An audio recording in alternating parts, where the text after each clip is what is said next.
साथियों, कैसे हैं आप? उम्मीद करता हूँ आप बिल्कुल ठीक होंगे।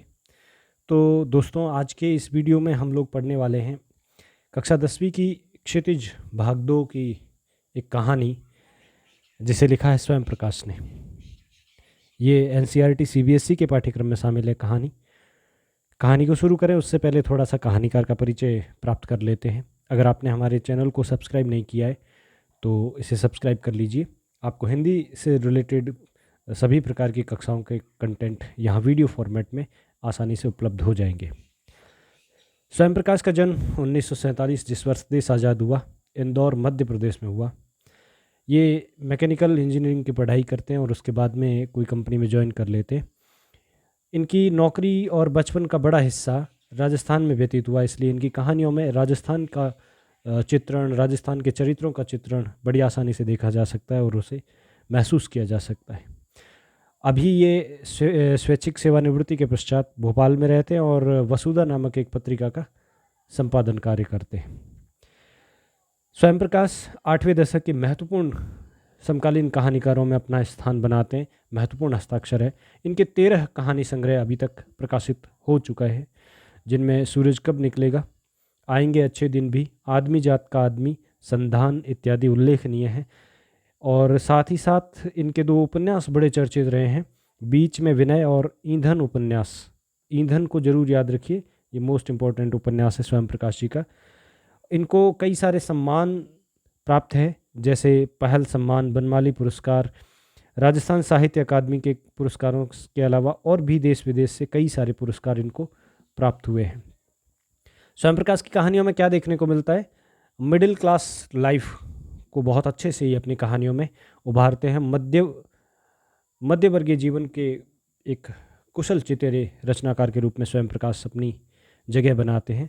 इनकी कहानियों में वर्ग शोषण के विरुद्ध चेतना है। हमारे सामाजिक जीवन में जाति, धर्म, संप्रदाय और जेंडर को आधार बना करके जो भेदभाव किया जाता है, उसको अपनी कहानियों में अच्छे तरीके से उभारते हैं और उसके प्रति प्रतिकार का स्वर अपनी कहानियों के माध्यम से समाज में भरते हैं।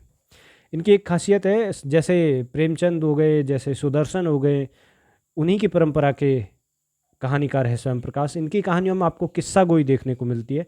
किस्सा गोई का मतलब कोई बात को बहुत ही अच्छे तरीके से सजा करके प्रस्तुत करने की जो शैली होती है, वो इनकी कहानियों में देखने को मिलती है। ये हिंदी साहित्य की वाचिक परंपरा की कहानियाँ हैं। हिंदी साहित्य में ऐसी कई सारी कहानियाँ, वाचिक परंपरा का मतलब क्या है? जो मुख ज़बानी एक दूसरे से तीसरे, चौथे, पाँचवें व्यक्ति तक समाज में कहानियाँ आगे से आगे शेयर होती है, इस तरीके की कहानियाँ हैं। मतलब बहुत ही प्यारी और बहुत ही सरल सी कहानियाँ इनकी रहती है।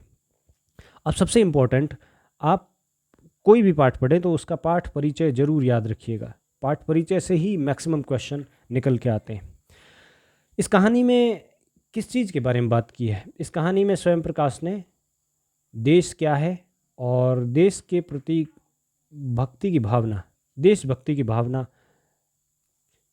को आप किस तरह से समझेंगे, किसे वास्तविक रूप से देशभक्ति कहा जा सकता है, इसको बड़े ही व्यापक और सुंदर तरीके से इस कहानी में स्वयं प्रकाश जी ने समझाया है। देश क्या होता है? चारों ओर सीमाओं से घिरे एक भूभाग का नाम देश नहीं होता है। ऐसा नहीं है कि एक मैप हो गया और वो मैप चारों तरफ से बाउंड्री से लैस है, बाउंड्री से युक्त हो गया तो वो एक देश बन गया है। नहीं, तो देश किससे बनता है? देश बनता है उसमें रहने वाले सभी प्रकार के लोगों से, प्राणियों से, जीवों से, वहाँ पर मौजूद संसाधनों से। यानी कि देश बनता है नागरिकों से, नदियों से, पहाड़ों से, पेड़ पौधों, वनस्पतियों, पशु पक्षियों से, और इन सब से देश बनता है। और देश प्रेम का मतलब क्या है? उस भूभाग पर रहने वाले लोगों से प्रेम करना, उनके कल्याण की बात सोचना, उनके लिए सद्भाव रखना, यही क्या है? देशभक्ति है। क्लियर? तो आप जो भी काम कर रहे हैं बड़ी ईमानदारी से कर रहे हैं, लगन के साथ कर रहे हैं, और उसमें देश के विकास का कोई ना कोई एस्पेक्ट है, कोई ना कोई सपना है, कोई ना कोई लक्ष्य है, तो आप वास्तव में देशभक्ति कर रहे हैं। जैसे आप पढ़ाई का काम कर रहे हैं, मैं पढ़ाने का काम कर रहा हूँ, और हम ये दोनों अगर ईमानदारी से काम कर रहे हैं तो ये देशभक्ति है। नेताजी का चश्मा कहानी कैप्टन चश्मे वाले के माध्यम से देश के करोड़ों नागरिकों के योगदान को रेखांकित करती है, जो अपनी देशभक्ति छोटे छोटे कार्य करके जाहिर करते हैं, प्रकट करते हैं और देश के निर्माण में, देश के विकास में, देश के संवर्धन में अपना योगदान देते हैं। कहानी ये कहती है कि सिर्फ बड़े लोग ही नहीं, उम्रदराज लोग ही नहीं, इसमें बच्चे भी उतने ही तल्लीनता से, उतने ही अच्छे तरीके से शामिल हैं। इस प्रकार ये कहानी जो है एक ऐसा संदेश देती है जहां हम सभी अपनी अपनी दैनिक जीवनचर्या से अपनी देशभक्ति को प्रकट करते हैं। खैर चलिए, अब सीधा मैं आपको कहानी पर ले जाता हूँ। नेताजी का चश्मा इस कहानी का शीर्षक है और ये क्यों रखा गया है कहानी के अंत में आपको एकदम स्पष्ट रूप से पता चल जाएगा। क्लियर? तो ये कहानी के पहले चरित्र देख लेते हैं। सबसे पहले सबसे जो बड़ा चरित्र है, या जिसको कह सकते हैं कि जो केंद्रीय पात्र है, वो कौन है? यहाँ एक बार मैं चरित्रों के बारे में बता देता हूँ। इस कहानी का केंद्रीय पात्र है हालदार साहब। ठीक। दूसरा इस कहानी का चरित्र है कैप्टन चश्मे वाला। और तीसरा एक कैरेक्टर है जो मूर्ति बनाने का काम करेगा। कहानी में नहीं आता है, लेकिन कहानी में उसका नाम जरूर आता है, मास्टर मोतीलाल। चौथा कैरेक्टर आता है पान वाला। नाम नहीं है, लेकिन पान वाला इसको एक नाम के तौर पे रचनाकार ने इस्तेमाल किया है। और पांचवा और हिडन कैरेक्टर है, लेकिन वो कहानी में जान फूंक देता है, वो है एक छोटा सा बच्चा। इस तरह से ये कुल 5 चरित्र हैं जो इस कहानी में प्रत्यक्ष अप्रत्यक्ष रूप से मौजूद रहते हैं। लेकिन इस कहानी का केंद्रीय पात्र, आप ध्यान रखना, कौन है? इस कहानी का केंद्रीय पात्र है हालदार साहब। और दूसरा जो मुख्य चरित्र है वो है कैप्टन चश्मे वाला, और तीसरा मुख्य चरित्र है वो है पान वाला। ये मुख्य किरदार है इस कहानी की। अब कहानी को मैं पढ़ता हूँ और आप बड़े ध्यान से सुनिएगा, और मैं साथ ही साथ इम्पोर्टेंट जो क्वेश्चन सीबीएसई के अकॉर्डिंग पूछे जाते हैं इस कहानी से, वो भी मैं बताता चलूँगा। हालदार साहब को हर 15वें दिन कंपनी के काम के सिलसिले में उस कस्बे से गुजरना पड़ता था। कस्बा बहुत बड़ा नहीं था। जैसे पक्का मकान कहा जा सके वैसे कुछ ही मकान, और जैसे बाज़ार कहा जा सके वैसा एक ही बाज़ार था। बाज़ार में देखिए, ज के नीचे जो नुक्ता लगा हुआ है, जो बिंदु लगा हुआ है, उसको नुक्ता कहते हैं। और जहाँ ये सब नुक्ता इस्तेमाल हुआ जिस शब्द में, याद रखिएगा कि वो शब्द कौन सी भाषा का है? उर्दू भाषा का शब्द है। कस्बे में एक लड़कों का स्कूल है, एक लड़कियों का स्कूल है, एक सीमेंट का छोटा सा कारखाना है, 2 ओपन एयर सिनेमा घर और एक ठो नगर पालिका भी थी। नगर पालिका थी तो कुछ न कुछ करती भी रहती थी। कभी कोई पक्की सड़क करवा दी, कभी कुछ पेशाब घर बनवा दिए, कभी कबूतरों की छतरी बनवा दी, तो कभी कवि सम्मेलन करवा दिए। इस तरह से वो नगर निगम छोटे छोटे काम करती थी कस्बे के विकास के लिए। उसी नगर पालिका में एक कोई बोर्ड बना जो कह सकते हैं कि अपने नगर के सौंदर्यीकरण को लेकर के काफ़ी उत्साहित था। तो उन्होंने ये डिसीजन लिया कि शहर के मुख्य बाज़ार के मुख्य चौराहे पर एक मूर्ति लगाई जाए, और वो मूर्ति किसकी हो? नेताजी सुभाष चंद्र बोस की मूर्ति हो। किससे बनी हुई मूर्ति होनी चाहिए? संगमरमर से। संगमरमर मतलब जिसको अंग्रेजी में मार्बल कहते हैं, एक कीमती पत्थर है। ये कहानी उसी प्रतिमा के बारे में है, बल्कि उस प्रतिमा के बारे में नहीं, उसके एक छोटे से हिस्से के बारे में। क्लियर? उसके एक छोटे से हिस्से के बारे में है, यानी कि कहानी है नेताजी के चश्मे के बारे में। पूरी बात तो नहीं पता, लेकिन लगता है कि देश के अच्छे मूर्तिकारों की जानकारी नहीं होने और अच्छी मूर्ति में शायद हो सकता है कि लागत ज़्यादा आए और बजट कम था, इसलिए बोर्ड ने एक फ़ैसला लिया। और ये फ़ैसला लेने में भी काफ़ी समय बीत गया, काफ़ी समय चिट्ठी पत्री में, और ये कन्फ्यूजन में बीत गया कि मूर्ति कैसी बनाई जाए, किससे बनवाई जाए। और इसी दौरान जो समय बीतता गया, बोर्ड की शासन अवधि का समय भी लगभग समाप्त होने को आया था। तो फाइनली ये सोचा गया कि कोई स्थानीय कलाकार, कोई वहीं का लोकल कोई आर्टिस्ट होगा, उसको ये मूर्ति बनाने का काम दे दिया जाए। अंत में सब लोगों ने ये निर्णय लिया कि कस्बे के इकलौते हाई स्कूल के इकलौते ड्राइंग मास्टर मान लीजिए कि उनका नाम मोतीलाल जी है, क्योंकि मूर्ति के नीचे एक पट्टी पर नाम लिखा हुआ है मास्टर मोतीलाल। तो ये काम किसको सौंप दिया गया? मोतीलाल जी को सौंप दिया गया। और मोतीलाल जी ने ये वादा किया कि वो महीने भर में ये मूर्ति बना करके रख देंगे, मूर्ति बना करके आपके सामने प्रस्तुत कर देंगे। जैसा कि पहले कहा जा चुका है कि मूर्ति किसकी बनी हुई थी? संगमरमर की थी। अब ये मूर्ति कैसी दिख रही थी, इसका वर्णन कहानीकार ने इस जगह पे किया है। टोपी की नोक से कोट के दूसरे बटन तक कोई 2 फीट ऊंची मूर्ति थी ये, जैसे बस्ट कहते हैं। काफ़ी सुंदर थी, नेताजी एकदम सुंदर लग रहे थे, कुछ कुछ मासूम और कमसिन नज़र आ रहे थे, बड़े क्यूट से लग रहे थे।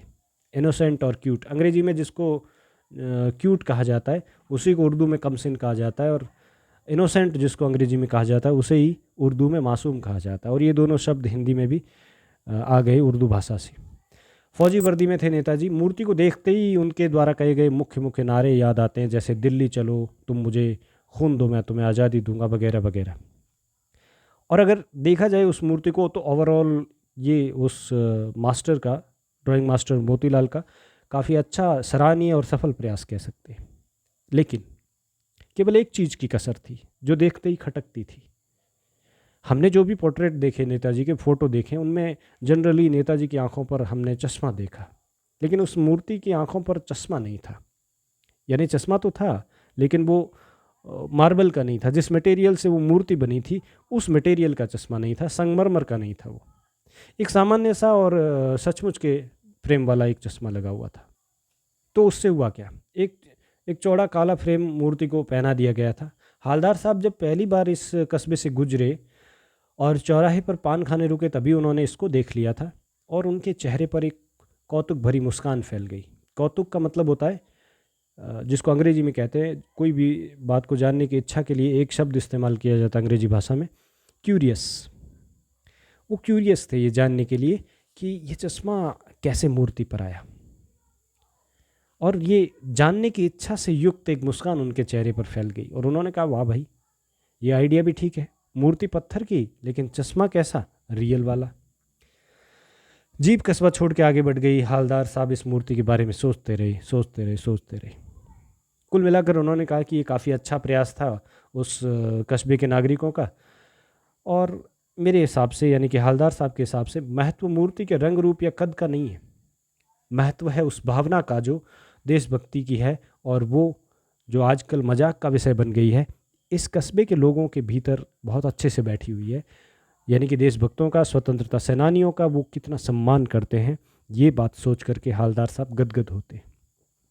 दूसरी बार गए, तीसरी बार गए, जितनी बार जाते हालदार साहब उस मूर्ति को देखते और उसमें कुछ न कुछ अंतर उनको दिखाई देता। अंतर क्या था?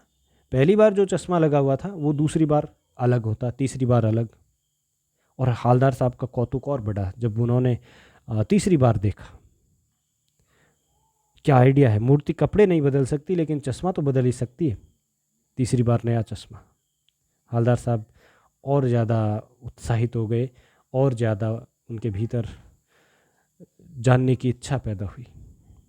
जब भी वो वहाँ से गुजरते, उसी चौराहे पे रुकते, पान खाते, मूर्ति को देखते। और एक दिन ऐसा हुआ कि उनका कौतूहल, देखिए कौतुक आया पहले और फिर आया कौतूहल।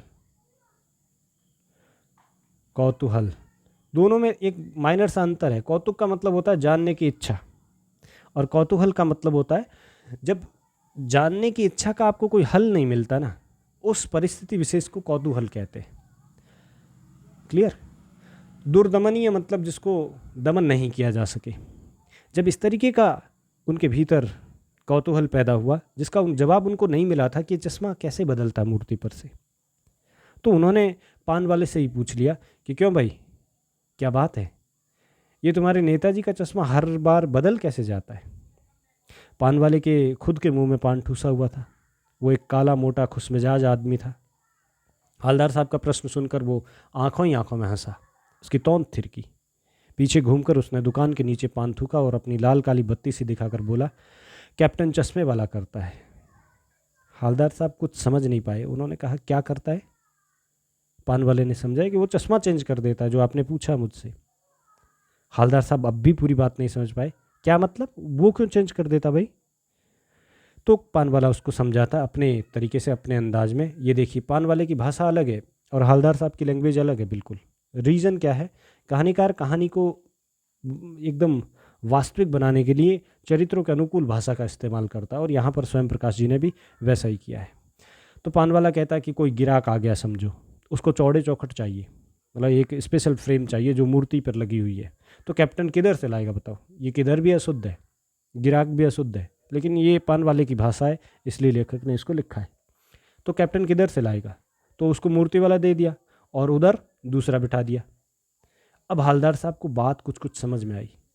उन्हें समझ में आया कि एक चश्मे वाला है जिसका नाम कैप्टन है, उसे नेताजी की बगैर चश्मे वाली मूर्ति अच्छी नहीं लगती है, बुरी लगती है, बल्कि वो उसको आहत करती है, उसको तकलीफ देती है, मानो कि चश्मे के बगैर नेताजी को असुविधा हो रही हो। इसलिए वो अपनी छोटी सी दुकान में गिने चुने जो भी फ्रेम है उनमें से कोई एक मूर्ति की आंखों पर फिट कर देता है। लेकिन जब भी कोई ग्राहक आता है वैसी फ्रेम की दरकार होती है जैसी मूर्ति पर लगी है। देखिए यहाँ पर जो ग्राहक आया ना, वो वैसा नहीं है जैसा इधर आया है, क्योंकि ये पान वाले की भाषा है और ये लेखक की अपनी भाषा है, इसलिए ग्राहक और गिराक में डिफरेंस है। अगर मान ली कोई ग्राहक आया और उसे वैसी फ्रेम की ज़रूरत है, दरकार का मतलब होता है ज़रूरत है, तो जैसा मूर्ति पर लगा है तो कैप्टन वो मूर्ति वाला फ्रेम उतार देता है और उसकी जगह दूसरा फ्रेम रख देता है। कुल मिलाकर मूर्ति वाला अपने सामर्थ्य के हिसाब से अपने भीतर जो देशभक्ति की भावना है, नेताजी के प्रति जो श्रद्धा की भावना है, उसको जाहिर करता है। संभवतः वो हर बार जब फ्रेम चेंज करता है तो नेताजी से क्षमा भी मांगता होगा। वाह भाई, क्या खूब, क्या आइडिया है।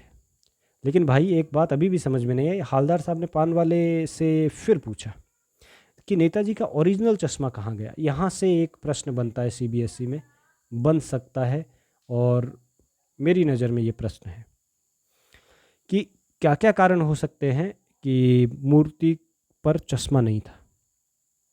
तो आपको ये जो 2 पैराग्राफ है ये सोच समझ के और सुनने हैं, और उसके बाद अपनी तरफ से एक आंसर बनाना है। आपकी तरफ से क्या क्या कारण हो सकते हैं, आपको अपने कारण नहीं देने, कहानी के हिसाब से कारण बताने। तब तक पान वाला दूसरा मुंह में पान ठूस चुका था। दोपहर का समय था, ज़्यादा भीड़ भाड़ नहीं थी। वो फिर आंखों ही आंखों में हंसा, उसकी तोंद थिरकी, उसने कत्थे की डंडी पीछे फेंकी और पीछे मुड़कर पान की पीक थूकी और मुस्कुराता हुआ बोला कि मास्टर बनाना भूल गया। पहला कारण। पान वाले के लिए एक मज़ेदार बात थी, लेकिन हवलदार साहब के लिए ये बात चकित और द्रवित करने वाली थी। यानी वो ठीक ही सोच रहे थे। मूर्ति के नीचे एक नाम लिखा हुआ था, मूर्तिकार मास्टर मोतीलाल। वो वाकई कस्बे का अध्यापक था। बेचारे ने महीने भर में मूर्ति बनाकर पटक देने का जो वादा किया होगा, शायद उस कारण से वो भूल गया होगा चश्मा बनाना, या बना भी ली हो। ये दूसरा कारण कि वो भूल गया होगा। तीसरा कारण, बना भी ली होगी लेकिन पत्थर में पारदर्शी चश्मा कैसे बनाया जाए कांच वाला, ये तय नहीं कर पाया होगा। तीसरा कारण, या कोशिश की होगी और वो असफल रहा होगा। चौथा कारण, या बनाते बनाते कुछ और बारीकी के चक्कर में चश्मा क्या हो गया, टूट गया होगा। ये पांचवा कारण, या पत्थर का चश्मा अलग से बनाकर फिट किया होगा और वो निकल कर गिर गया होगा। ये छठा कारण। ये 6 कारण संभवतः हो सकते हैं कि मूर्ति पर चश्मा नहीं था। हवलदार साहब को ये सब कुछ बड़ा विचित्र और कौतुक भरा लगा। इन्हीं ख्यालों में खोए खोए पान के पैसे चुका करके वो चश्मे वाले की देशभक्ति की को नतमस्तक होते हुए जीप की तरफ चले, फिर रुके, पीछे मुड़े और पान वाले के पास जाकर पूछा, क्या कैप्टन चश्मे वाला नेताजी का साथी है या आज़ाद हिंद फौज का कोई भूतपूर्व सिपाही है? पान वाले से ये बात किसने पूछी? हवलदार साहब ने।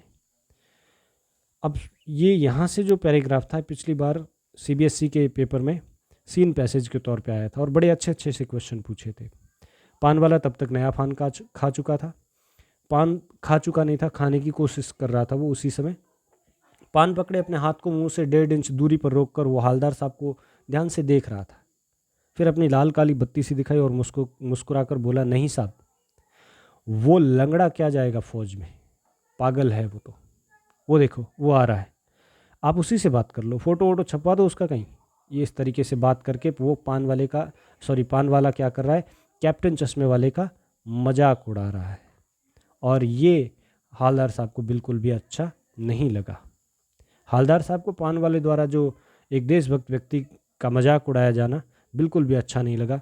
मुड़कर देखा तो वे अवाक रह गए। ये भी क्वेश्चन बना था ऑब्जेक्टिव में कि वो अवाक क्यों रह गए, क्योंकि कैप्टन का जैसा रेखाचित्र उन्होंने अपने दिमाग में बनाया था वैसा बिल्कुल नहीं था, बिल्कुल ही इसके विपरीत रेखाचित्र, बिल्कुल व्यक्तित्व जो है कैप्टन चश्मे वाले का उन्हें अपने सामने प्रत्यक्ष हुआ। एक बेहद बूढ़ा मरियल सा लंगड़ा आदमी, सिर पर गांधी टोपी और आंखों पर काला चश्मा लगाए, एक हाथ में एक छोटी सी संदूकची और दूसरे हाथ में बांस पर टंगे हुए बहुत से चश्मे लिए अभी अभी एक गली से निकला था और अब एक बंद दुकान के सहारे वो अपना बांस टिका रहा था। तो हालदार साहब ने सोचा कि इस बेचारे के पास दुकान भी नहीं है क्या, फेरी लगाता है। हालदार साहब चक्कर में पड़ गए। वो पूछना तो चाहते थे पान वाले से कि इसे कैप्टन क्यों कहते हैं, क्या यही इसका वास्तविक नाम है, लेकिन पान वाले ने साफ बता दिया था कि वो इस बारे में अब बिल्कुल भी बात करने के लिए तैयार नहीं है। ड्राइवर भी बेचैन हो रहा था। ये भी एक क्वेश्चन बन गया था इस सीन पैसेज से कि ड्राइवर क्यों बेचैन था।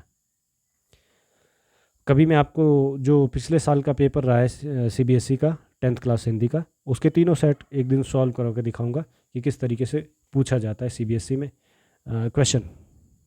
हालदार साहब को कुछ काम भी था शहर में, तो जीप में बैठकर चले गए। 2 साल तक हालदार साहब अपने काम के सिलसिले में उस कस्बे से गुजरते रहे और नेताजी की मूर्ति में बदलते हुए चश्मों को देखते रहे।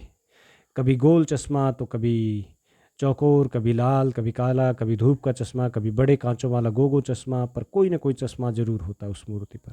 उस धूल भरी यात्रा में हालदार साहब को कौतुक और प्रफुल्लता के कुछ क्षण देने के लिए और हालदार साहब मन ही मन गदगद हो उठते उस मूर्ति पर चश्मा देखकर। फिर एक बार ऐसा हुआ कि मूर्ति के चेहरे पर कोई भी कैसा भी चश्मा नहीं था। उस दिन पान की दुकान भी बंद थी, चौराहे की अधिकांश दुकानें बंद थी। अगली बार जब देखा तो अगली बार भी मूर्ति की आंखों पर कोई चश्मा नहीं था। हालदार साहब ने पान खाया और धीरे से पान वाले से पूछा, क्यों भाई, क्या बात है, आज तुम्हारे नेताजी की आंखों पर चश्मा नहीं है? पान वाला बिल्कुल उदास हो गया। उसने पीछे मुड़कर मुंह का पान नीचे थूका और सिर झुकाकर अपनी धोती के सिरे से आंखें पोंछता हुआ बोला, साहब, कैप्टन मर गया। और इस एक सेंटेंस से ही नेताजी को लगा कि शायद इस कस्बे की देशभक्ति की भी मर गई क्या। और कुछ भी पूछ नहीं पाए इस कारण से वो कुछ पल चुपचाप खड़े रहे, फिर पान के पैसे चुकाए और जीप में आकर बैठे और रवाना हो गए। ये जो पैसेज है ये काफ़ी इम्पोर्टेंट है। इससे भी कई बार प्रश्न बनते हैं, बार बार सोचते क्या होगा उस कौम का जो अपने देश की खातिर घर गृहस्थी जवानी जिंदगी सब कुछ होम कर देने वालों पर हंसती है और अपने लिए बिकने के मौके ढूंढती है। यहाँ हालदार साहब सोच रहे हैं उन लोगों के बारे में जो पल पल देशभक्तों का, स्वतंत्रता सेनानियों का, देश के लिए कुछ कर गुजरने वाले लोगों का मजाक उड़ाते हैं। वो दुखी हो गए। 15 दिन बाद फिर उसी कस्बे से गुजरे। कस्बे में घुसने से पहले ही ख्याल आया कि कस्बे की हृदय स्थली में सुभाष की प्रतिमा अवश्य ही प्रतिष्ठापित होगी, लेकिन सुभाष बाबू की आंखों पर चश्मा नहीं होगा, क्योंकि मास्टर बनाना भूल गया और कैप्टन मर गया। सोचा आज वहाँ रुकेंगे नहीं, पान भी नहीं खाएंगे, मूर्ति की तरफ देखेंगे भी नहीं, सीधे निकल जाएंगे। और ये बातें उन्होंने ड्राइवर से भी कह दी कि चौराहे पर रुकना नहीं है, आज बहुत काम है, पान आगे कहीं और खा लेंगे। लेकिन वो तो आदत से मजबूर थे। आंखें चौराहा आते ही मूर्ति की तरफ उठ गई। कुछ ऐसा देखा कि चीखे वो, रोको। जीप स्पीड में थी। ड्राइवर ने जोर से ब्रेक मारे। रास्ता चलते लोग देखने लगे कि क्या हो गया। जीप रुकते रुकते जीप नहीं रुकी थी पूरी कि हालदार साहब जीप से कूदकर तेज तेज कदमों से मूर्ति की तरफ लपके और उसके ठीक सामने जाकर अटेंशन में खड़े हो गए। मूर्ति की आंखों पर वो क्या देखते हैं कि सरकंडे से बना एक छोटा सा चश्मा रखा हुआ था, जैसा बच्चे बना लेते हैं। हालदार साहब भावुक है। इतनी सी बात पर उनकी आंखें भर आई। यहाँ आंखें भर आने का कारण क्या था हालदार साहब का? क्योंकि उन्होंने देखा कि कैप्टन तो मर गया, लेकिन कोई और भी है जिसके भीतर देशभक्ति की भावना है, और वो एक छोटा सा बच्चा है। क्योंकि इस बार जो चश्मा था वो कोई फ्रेम वाला चश्मा नहीं था, बल्कि सरकंडे से बना एक छोटा सा चश्मा बना के नेताजी की मूर्ति को पहना दिया था, जैसा कि खेल खेल में बच्चे बना लिया करते हैं। घास के तिनकों का एक चश्मा। और उनके भीतर एक विश्वास पैदा हुआ कि देशभक्ति एक ऐसा भाव है जो कभी मर नहीं सकता। देशभक्ति एक ऐसा भाव है जो अजर, अमर, अमिट और स्थायी है। नेताजी की मूर्ति की आंखों पर जो चश्मा आज उन्होंने देखा, वो अमर बलिदानियों के सम्मान में जितने भी शब्द कहे जाए, जितने भी सभाएं की जाए, जितने जुलूस निकाले जाए, जितने नारे लगाए जाए, उन सब पे भारी पड़ रहा था। और वो भावुक अंदाज में उस बच्चे की देशभक्ति को सलाम करते हैं। इस तरह ये कहानी पूरी होती है। मैं अगले वीडियो में आपको इस कहानी से जुड़े हुए सभी प्रश्नोत्तर हल करवाने की कोशिश करूंगा। मैंने इसको थोड़ा सा समराइज करने की कोशिश की है। उम्मीद है आपको पसंद आई होगी। और वीडियो के लिए चैनल को सब्सक्राइब कीजिए, लाइक कीजिए वीडियो को, और हमारे साथ आगे ऐसे ही जुड़े रहें। जय हिंद, जय भारत।